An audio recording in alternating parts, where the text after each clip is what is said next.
Bom, hoje nós iremos tratar aí do assunto de campo magnético gerado por bobinas em seu eixo de simetria.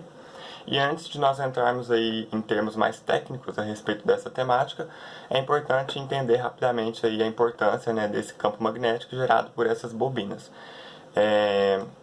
Esses campos magnéticos eles são aplicados frequentemente no nosso cotidiano, como por exemplo aí, se a gente olhar dentro de transformadores, de motores elétricos, aparelhos de ressonância magnética, a gente vai ver que ali existem diversas bobinas com grande número de espiras, né, funcionando, e isso é muito importante para o funcionamento desses aparelhos que são imprescindíveis, né, no mundo de hoje, no nosso cotidiano. A corrente magnética, né, que passa aí nessa bobina é utilizada para gerar um campo magnético. Logo, é conveniente a gente deduzir aí, né, uma expressão para o campo magnético produzido por uma bobina e para uma bobina constituída com um número qualquer de espiras.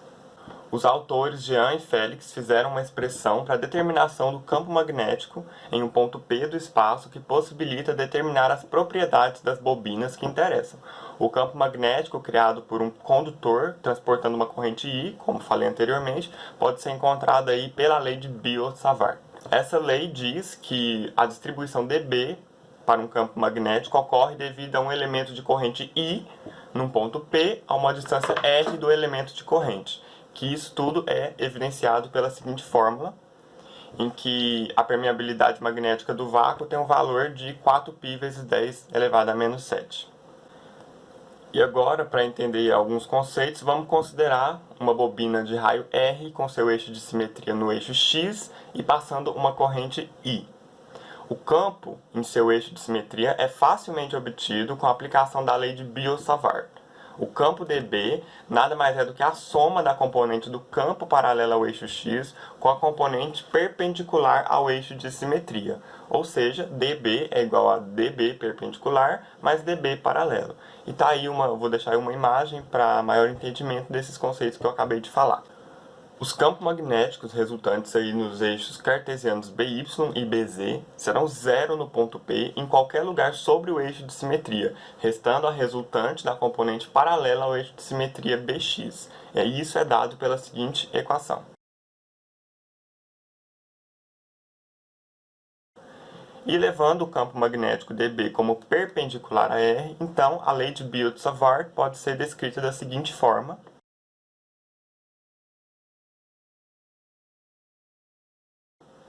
E sabendo das relações da distância R, que são essas aí, estão dispostas na tela, caso a bobina possua N espiras, a expressão dessa bobina será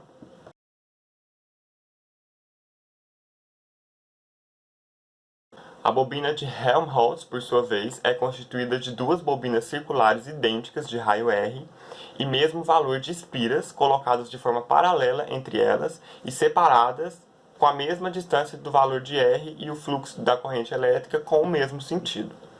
Essa bobina permite aí obter uma região central entre as bobinas com campo magnético aproximadamente constante, sendo possível aí a realização de experimentos com certo diâmetro.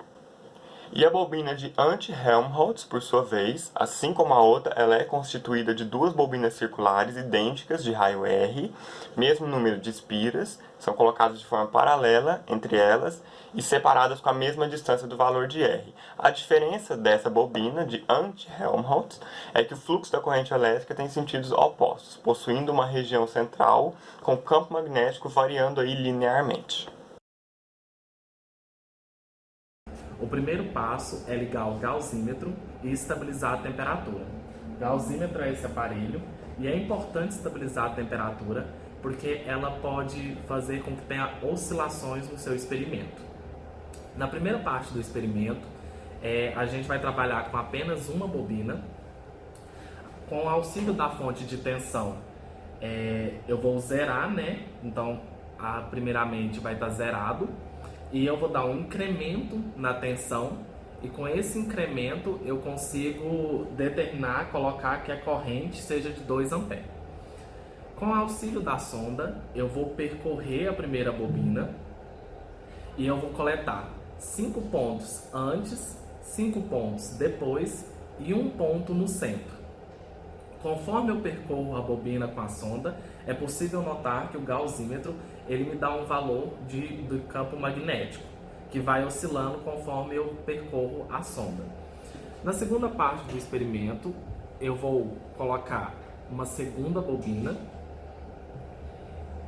E essa segunda bobina, ela vai ter uma distância pré-definida da primeira bobina com a segunda bobina, que é o valor do raio da própria bobina. Da mesma forma, eu também vou percorrer com a sonda entre essas duas bobinas, vou coletar 10 pontos entre a primeira bobina e a segunda bobina, vou coletar 3 pontos antes da primeira bobina e 3 pontos depois da primeira bobina.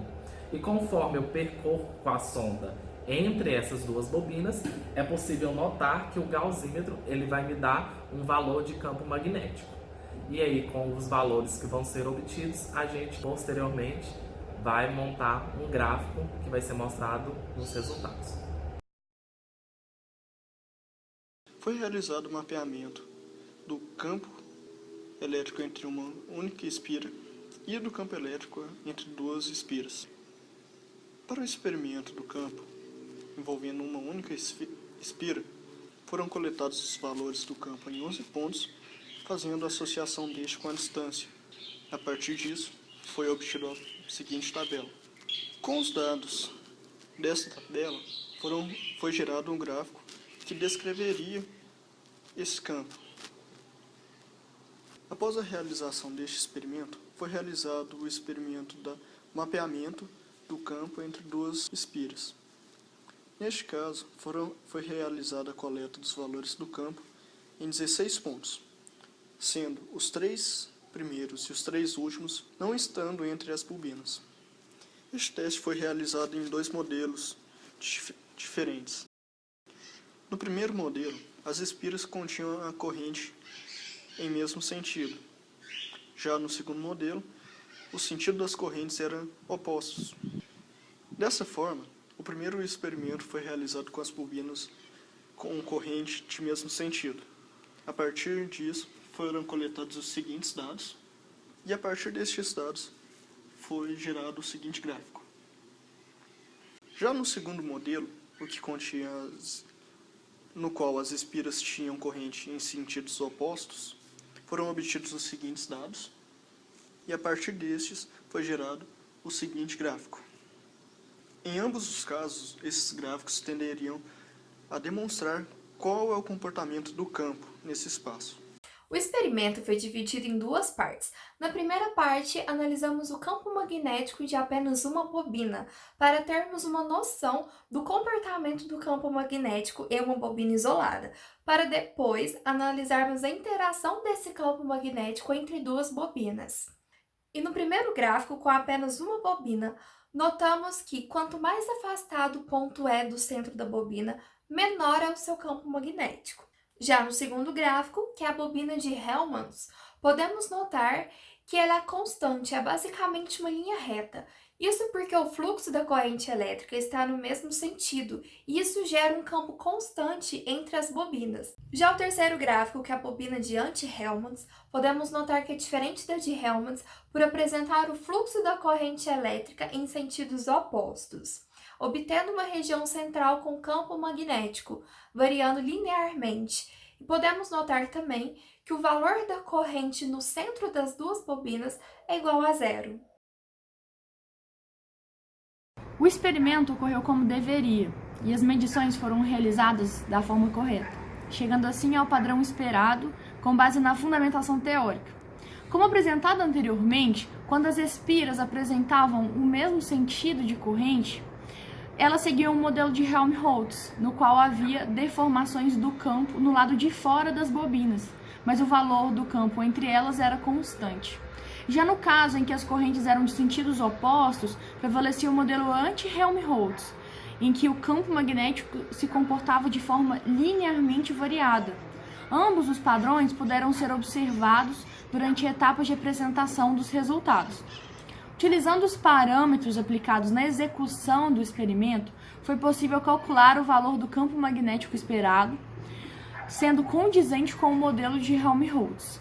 Então, a gente pode concluir que o experimento foi proveitoso para que os alunos pudessem compreender o funcionamento do campo magnético entre duas bobinas e perceber as diferenças que o sentido da corrente elétrica pode ocasionar sobre esse parâmetro analisado.